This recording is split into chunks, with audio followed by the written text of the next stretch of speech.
Welcome to the Master Cars Pro channel. Today we'll talk about the problems and weaknesses of Volvo V40. Sure, the Volvo V40 does share a lot in common with the contemporary Ford Focus, but that's not a bad base to start from, and you'll find few clues to the V40's mainstream heritage by simply sitting in it. Indeed, there are plenty of brushed metal trims and soft touch materials to give it enough quality to edge it ahead of its main competitors, with only really the Audi A6 having A3 having a more premium feel. The V40 has a large and fairly confusing range of engines, but we'll try to simplify things here. The range opened with an economical 115 bhp 1.6 liter D2 diesel, followed by two versions of 2 liter 5-cylinder diesel, the 148 bhp D3 and 177 bhp D4.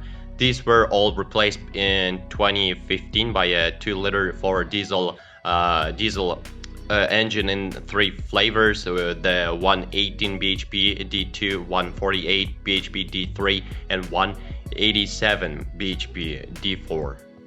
Petrol options begin with turbocharged 1.6 liter engine in 2 different states of tune, 148 bhp T3 and 178 bhp T4, and a short-lived 254 bhp 2.5 liter 5-cylinder T5.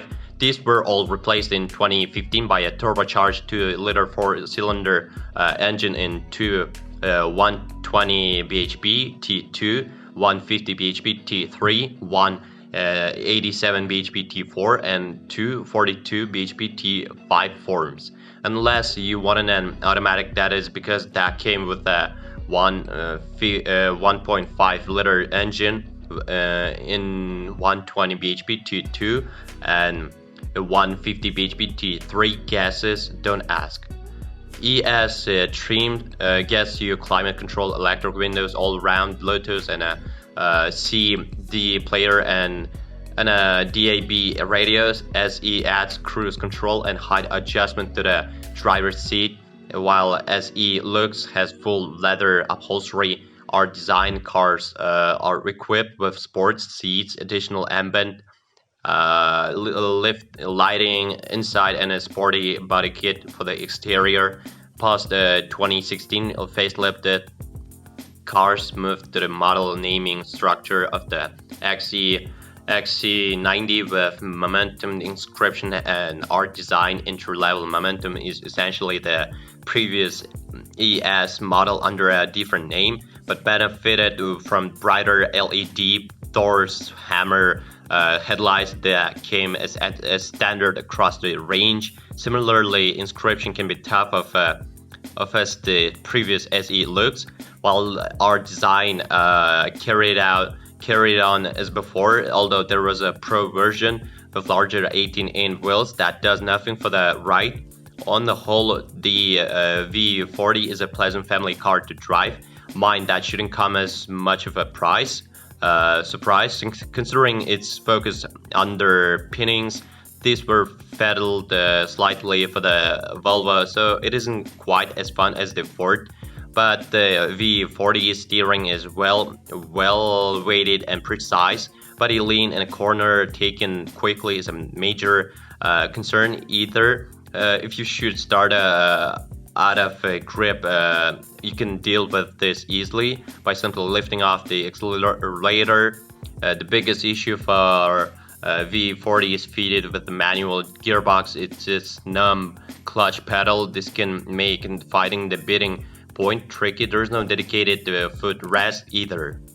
The interior of the V40 is a pleasant place to spend time in, but there are a few too many buttons on the dashboard, and they can be confusing to use at a glance. The infotainment system isn't the paragon of intuitiveness it should be either. Still, at the least, there's plenty of space up front and adjustment in seat, steering wheel for anyone to get comfortable. Those in the back who are over 6 foot will find their hair brushing the ceiling due to the sloping roofline and 3 across the bench would be a squeeze. At least leg room is on par with rivals. The V40's boot isn't as commodious as its main competition, though. There's a narrow opening that doesn't help with loading awkward objects such as a pram, and there's a noticeable step in the floor. And when the rear seats are folded down, the optional variable height boot floor improves matters and allows you to secure your shopping bags or hide valuable items beneath it. Being a Volvo, you'll benefit from a whole suite of safety kit, including an airbag that pops out from under the rear edge of the bonnet to protect pedestrians from striking the base of the windscreen. There's also a city safe system that has the ability to apply the brakes and even bring the car to a halt if you get too close to the vehicle in front. In terms of fuel cost, the V40 shouldn't trouble your bank balance and will be on par with its rivals. The D2 is the most efficient model. Its fuel consumption figured as an impressive 78.5 mpg.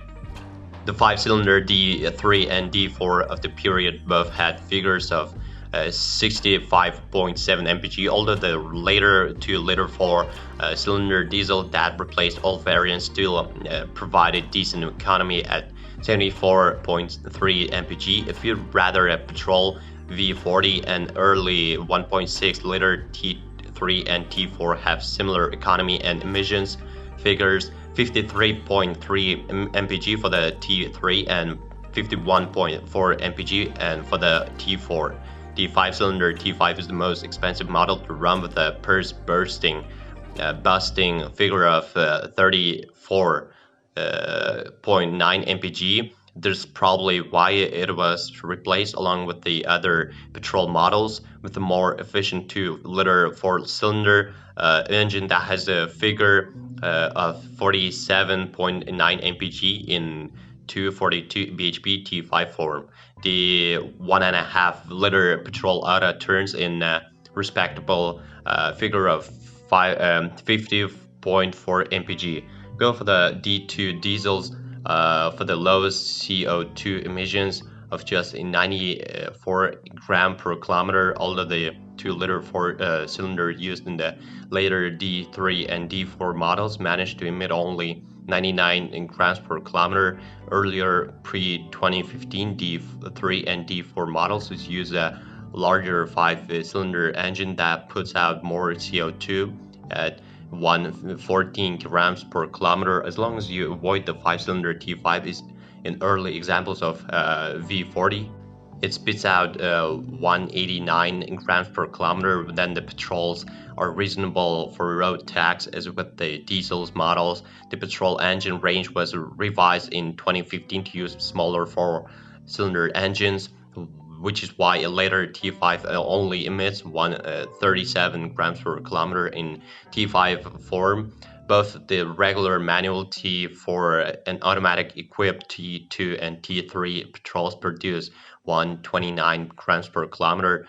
The T3 has the lowest CO2 figure for petrol V40 at 124 grams per kilometer. Servicing, however, won't be quite so cheap, as Volvo dealers don't provide fixed price servicing.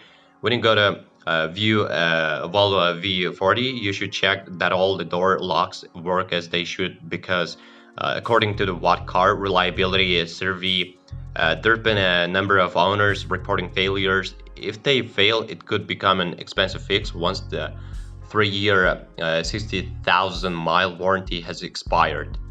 Owners have also commented upon issues with bodywork and trim, so make sure that all the panels fit as they should.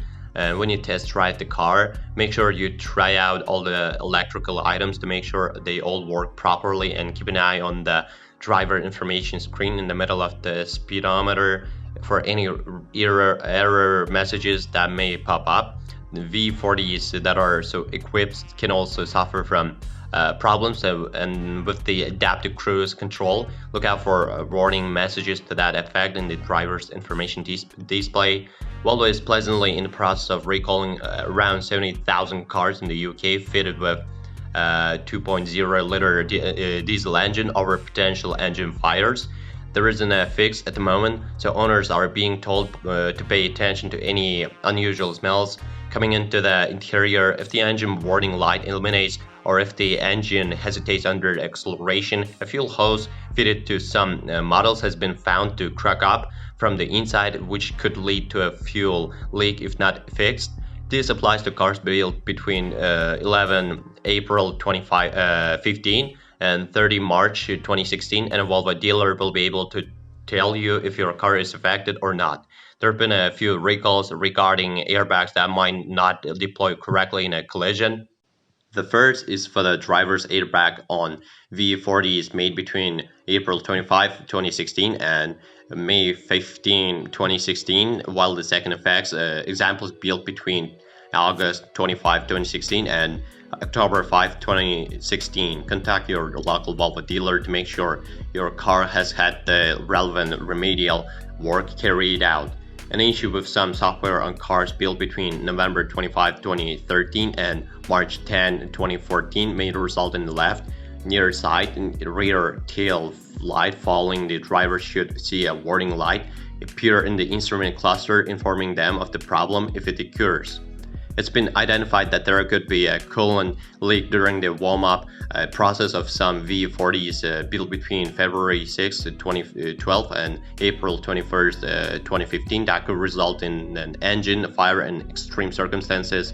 Check with the Volvo dealer to make sure your car isn't affected by this. Volvo is a manufacturer finished in 16th place out of 31 other brands in our latest survey, while the V40 has been steadily improving, getting 7th place out of the class of 24 family cars.